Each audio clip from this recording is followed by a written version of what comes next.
नमस्कार मित्रों, हिंदी साहित्य की कहानियों के चैनल कथाकथन में आज आप सुनेंगे वरिष्ठ कहानीकार शशि श्रीवास्तव जी की लिखी हुई कहानी महापुरुष।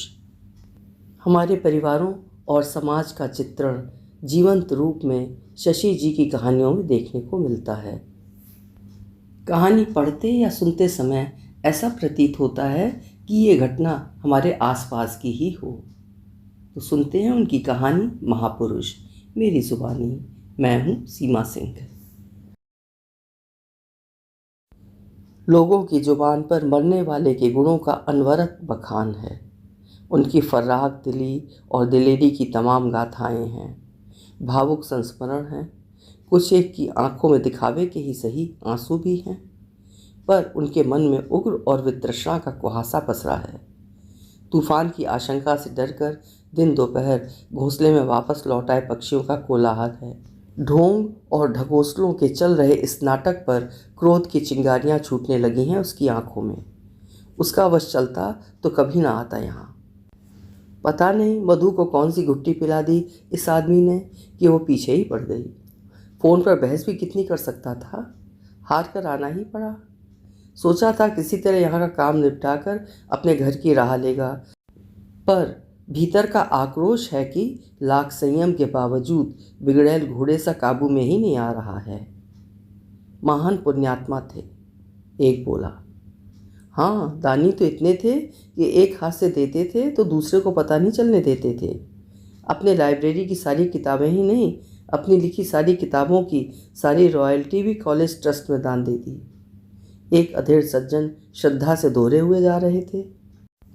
दानी कर्ण के अवतार जो थे ना, अरे किताबें क्या छाती पर धर कर ले जाते, अलमारी में सजी रहती थी, पढ़ते तो कभी देखा नहीं। व्यंग और वितृष्णा से मुंह बिचकाकर उन सज्जन की ओर देखने लगा था। रामायण और महाभारत पर पूरा अधिकार था। दोनों ही ग्रंथों के स्त्री पात्रों पर उपन्यास लिखे थे, जिसमें से एक तो अपने विश्वविद्यालय के पाठ्यक्रम में भी है। कोई बोला था। स्त्रियों में ही रुचि जो थी, उसने कहना चाहा था। अपने बाल नोच लेने का मन होने लगा था उसका। ये भेड़ें जिस दिशा में जाती हैं बिना सोचे समझे पूरा का पूरा झुंड उसी के पीछे हो लेता है। अब इन अकल के अंधों को कौन समझाए कि ये पराक्रम उन्होंने खुद नहीं किया। ये उनके कॉलेज के उन लेक्चरर्स के शोध पत्र थे जो उनकी नियुक्ति के एवज में अपने नाम से छपवा लिए थे उन्होंने। ये देह तो घोंसला है, आत्मा रूपी पक्षी उड़ा नहीं कि सब, कहकर एक दीर्घ निश्वास लेकर छोड़ते हुए किसी ने दर्शन बघारा था। आत्मा परमात्मा ही नहीं रहते इस घोंसले में, एक दिमाग भी रहता है जिसमें दुनिया भर की खुदगर्जी और स्वार्थ भी भरे रहते हैं। मरते दम तक जवान बने रहने की अदम्य लालसा व सिर्फ अपने सुख रास रंग को किसी भी कीमत पर कायम रखने की जिद भी रहती है। पर क्या और किससे कहता, सुनता भी कौन उसकी। सारे शब्द अपने भीतर ही दफन कर लिए थे उसने। उसकी आत्मा 8-8 आंसू रो रही है। एक निरीह बेजुबान औरत जो उसकी माँ थी कि घुटी घुटी सिसकियाँ जो अक्सर रातों में उसके कानों में पड़ जाती थीं, उनके यशोगानों के बीच एक बार फिर उसके कानों में बजने लगी थीं। अनचाहे ही एक बार फिर दृष्टि उस मृत चेहरे पर चली गई थी। मृत देह किसी का कुछ नहीं बिगाड़ सकती, ये जानते हुए भी डर की तेज लहर दौड़ गई थी उसकी रीढ़ की हड्डी में, खासकर गर्दन के पिछले हिस्से में। नफरत व गुस्से का आवेग किसी उत्पाती प्रेतात्मा सा उसके ऊपर एक बार फिर चढ़ दौड़ा था। सोचकर तो यही आया था कि गुस्से को खुद पर सवार नहीं होने देगा, शांत रहेगा, पर उसके सोचे जैसा कुछ भी तो नहीं हो रहा यहाँ। अब उसे कहाँ पता था कि मधु 6 महीने से यहाँ है, कि उनके बीमार होते ही वो औरत अपने 10 बरस के बच्चे के साथ उन्हें छोड़कर चली गई, कि तब उन्हें मधु की याद आई और चिट्ठी में अपने शब्दों की जादूगरी से उसे अपने प्रति उसके कर्तव्यों की याद दिलाकर अपनी सेवा सलूजा के लिए उसे बुला लिया था। जीवन भर किया ही क्या उन दोनों के साथ, उनका घर, उनका बचपन, फिर माँ, सब कुछ छीनते ही रहे। मरते मरते भी बाज नहीं आए छीनने से। 6 महीने में क्या हालत हो गई मधु की, कितनी कमज़ोर और थकी थकी सी लग रही है, मानो उम्र का एक दशक आगे बढ़ गया है। देखते ही खून खौल उठा था उसका। बावजूद इसके कि उसके गले में प्याज के कांटे उगाए थे। उसने मधु के हाथ से पानी का गिलास लेकर बिस्तर पर फेंक दिया था। चाचा ने तत्काल उसकी पीठ पर अपना हाथ रखा था। ये इशारा था कि अब शांत रहे वो, और वो यंत्र चालित सा यहाँ आकर बैठ गया था। इन 6 महीनों में चैन की सांस नहीं ले पाई होगी बेचारी। जानता है वो, ये महाशय जितने चटोरे थे खाने पीने में, मीन मेख निकालने में भी कम नहीं थे। ऊपर से बीमारी में और भी चिड़चिड़े हो गए होंगे। पता नहीं किस निरंकुश अहंकारी तानाशाह के अवतार थे ये, जो उम्र भर अपने बेलगाम अहम के अश्व पर चढ़े अधिकारों के चाबुक से अपने आश्रितों की आत्मा जख्मी करते रहे। मधु के ब्याह में विदाई के वक्त वर के पिता की इस फरमाइश पर कि जब तक लड़की का पिता जैसी की परंपरा है उनकी मिलनी नहीं करेगा, वे बहू की विदाई नहीं कराएंगे। चाचा ने उनके पांव पकड़ लिए थे, पर वे तो लड़के के पिता की शर्त सुनते ही अज्ञा बैताल हो गए थे। जिसे जो करना हो करे, मुझे कोई फ़र्क नहीं पड़ता, बस मुझे किसी ऐरे गहरे के पैर नहीं छूने, कह दो जाकर उस आदमी से। उसे बारात वापस ले जानी है तो ले जाए। उनका ये विश्वमन आंगन में खड़े वर पक्ष के नाई द्वारा तत्काल वर के पिता के कानों तक पहुंचा दिया गया था। भाई के पैर छोड़ चाचा ने वर के पिता के पांव पकड़ लिए थे, पर उनके इस यक्ष प्रश्न पर उनके सारे उत्तर मूर्छित हो गए थे कि जब बेटी का पिता इतना अहंकारी, तो बेटी ऐसी नहीं होगी इसकी गारंटी कौन लेगा। कुछ ही देर में सारा परिदृश्य बदल गया था। जिस आंगन में अभी हंसी मजाक चुहलबाजियों की फुलझड़ियाँ और अनार छूट रहे थे, पायलों की झंकार थी, चूड़ियों की खनक थी, ढोलक की थापें थी, होठों पर गीत थे, पाँवों में थिरकन थी, उन सारी आवाज़ों को सांप सूंघ गया था। पूरे घर में अचानक खामोशी और सन्नाटा पसर गया था।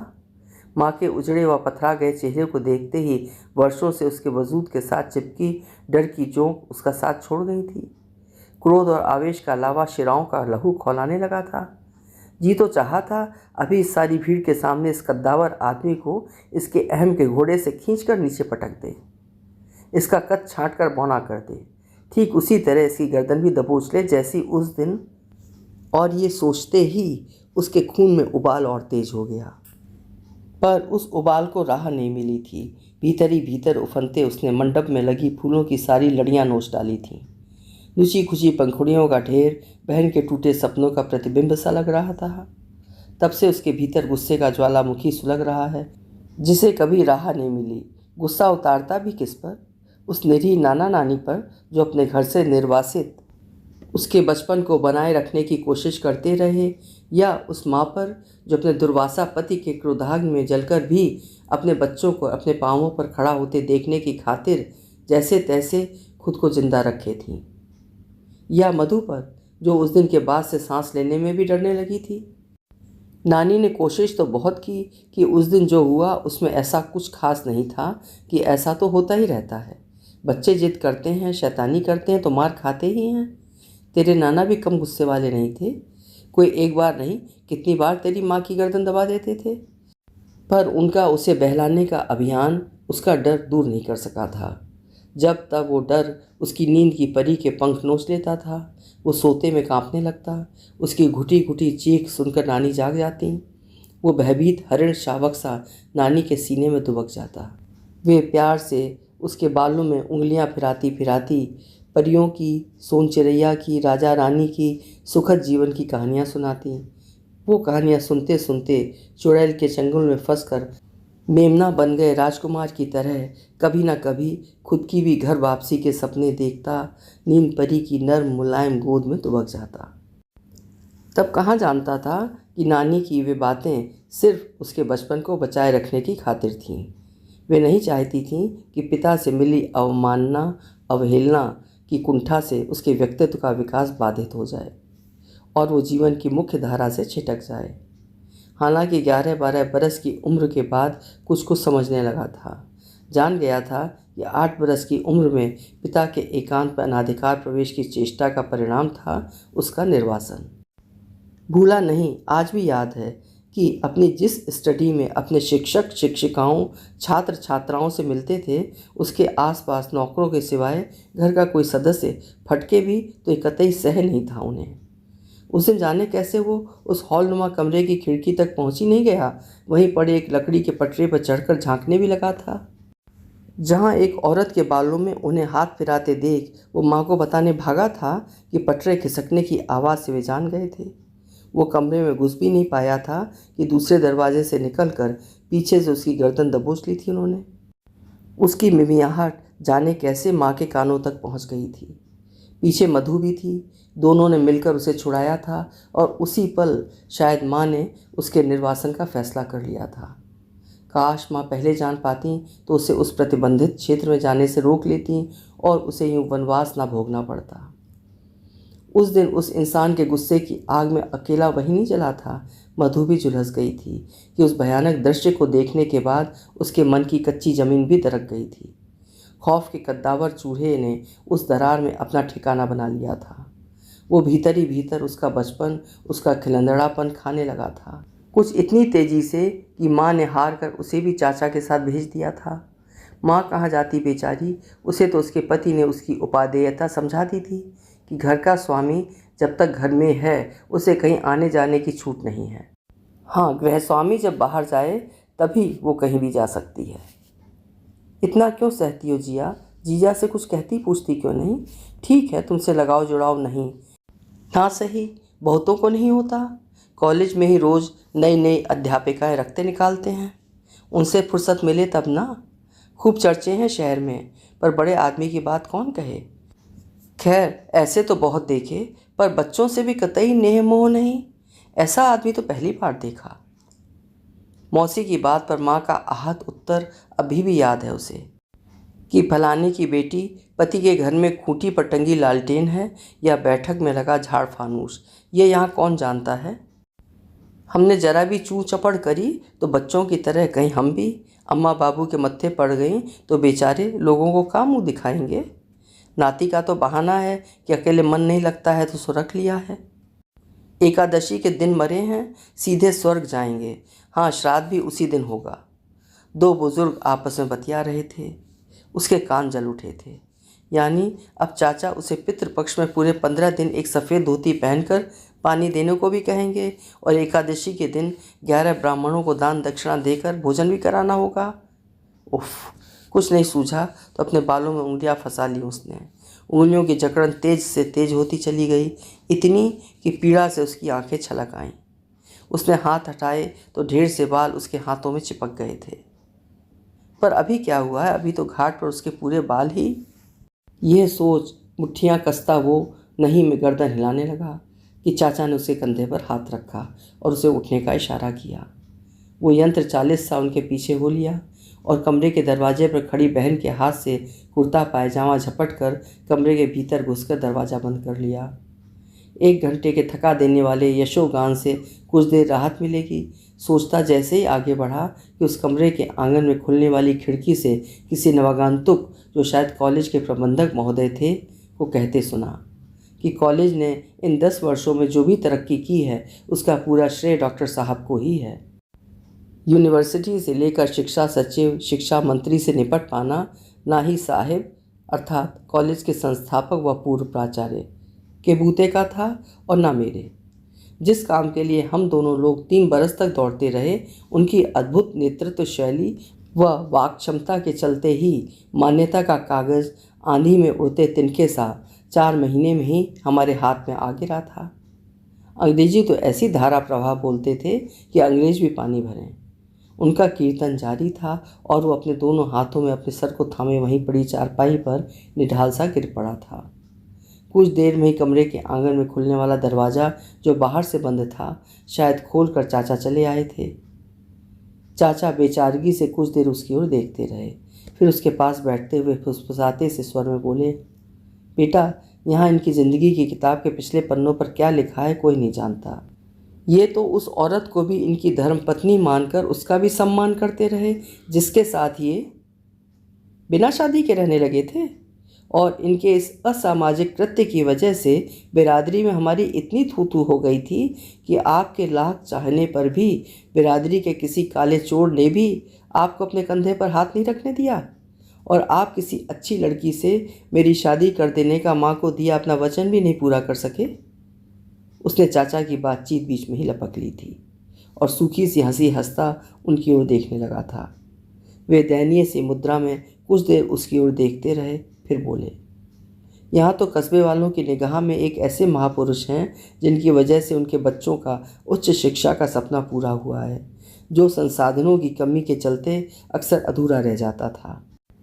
हाँ, और मरने के 4-6 दिन पहले ही ये एहसास भी हो गया था उन्हें कि अपने घर वालों, पत्नी, बच्चों के साथ न्याय नहीं कर पाए। वे माफ़ी भी मांगी थी मधु से। पूछना उससे। माफ़ी, ये अच्छा है? पहले किसी की हत्या कर दे आदमी, फिर उसकी लाश से माफ़ी मांग ले। वाह, चलो, मधु ने तो जाहिर है माफ़ कर भी दिया होगा, मैं भी कर दूं, पर उनका क्या? उसने हाथ ऊपर उठाकर इशारा किया था। उनसे कैसे? ऊपर जाकर कहेंगे, पिताजी हमें माफ़ कर दीजिए, हम आपको मृत्युशैया पर छोड़कर अपना शोध पत्र पढ़ने मद्रास चले गए थे। या फिर ये कहेंगे कि तरक्की के रास्ते में रिश्तों के रोड़े, वे चाहे माता पिता हों, भाई बहन हों, पत्नी बच्चे हों, हटाकर आगे बढ़ जाना चाहिए। सभी ऐसा करते हैं, और फिर यही क्या कम है कि आप लोग मेरे इतने बड़े नाम से जाने गए। एक डिग्री कॉलेज के प्रिंसिपल को मिलने वाली सुविधाओं, नौकर चाकर, बंगला गाड़ी का लाभ उठाया। मुझे यकीन है इनकी बातें सुनकर वे लोग इन्हें ज़रूर माफ़ कर देंगे, और ना भी करें तो भी इन्हें क्या फ़र्क पड़ता है। ये तो अपनी शर्तों पे जिए और मरे भी अपनी शर्तों पर। माता पिता का छोड़ा कर्ज ही संतान नहीं चुकाती, उनके कर्मों का फल भी भोगना पड़ता है संतान को। मैं और मधु भी उनकी बदनामी के बोझ से लदे अपनी आधी अधूरी ज़िंदगी की सज़ा भुगतेंगे आजीवन। एक फीकी सी हंसी हंसा वो, और चाचा के विवाद की स्याही से काले पड़े चेहरे को देखता बाथरूम में घुस गया। कुछ ही देर में एक हाथ में मिट्टी की हांडी और दूसरे में कंडे लिए पीछे से एक राम नाम सत्य है, डॉक्टर साहब अमर रहें का उद्घोष करती भीड़ द्वारा जबरन ठेला जाता सा चला जा रहा था। अनायास खुद पर थोपे गए इस जबरिया कृत्य पर उसका अंतर उस माँ की तरह फूट फूट कर रो पड़ा था, जो अपने जवान बेटे की मौत की त्रासदी से पथरा गई, जिसकी चेतना उसकी अर्थी उठते देख होश में आते ही आसमान का सीना चाक कर देने वाला आर्तनाद कर उठे। राम नाम सत्य है, डॉक्टर साहब अमर रहें की गूंज उसके कानों के पर्दे फाड़े डाल रही थी। उसके भीतर से एक चीख निकली थी जो होठों पर आकर ठहर गई थी। वो मुँह ही मुँह में बुदबुदाता चला जा रहा था, झूठ है, झूठ है, छल है, फरेब है। अभी आप सुन रहे थे वरिष्ठ कहानीकार शशि श्रीवास्तव जी की लिखी हुई एक मार्मिक कहानी महापुरुष। उम्मीद है कहानी आपके दिल में भी उतर गई होगी। कहानी पसंद आई हो तो लाइक और शेयर करिएगा, और चैनल भी सब्सक्राइब कर लीजिएगा। कल फिर मिलते हैं। नमस्कार।